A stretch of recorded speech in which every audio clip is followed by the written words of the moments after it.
What is democracy? Power to the people.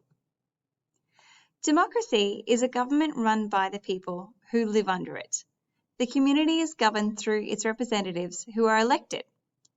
Do we have a representative in our class? Our CCCs and our SCCs are our representative of our class for Year 6. What does democracy look like? People govern themselves through representatives.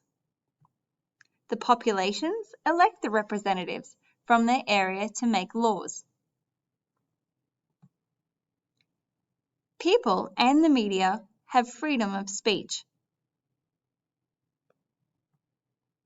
People can worship any gods or follow any religion. People are allowed to live and work where they want within their country. People vote freely and secretly. Anyone is allowed to go into politics.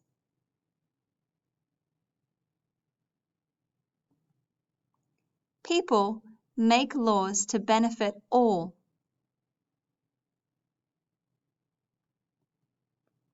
Representatives that are not good are dismissed. These are the following countries that are democratic.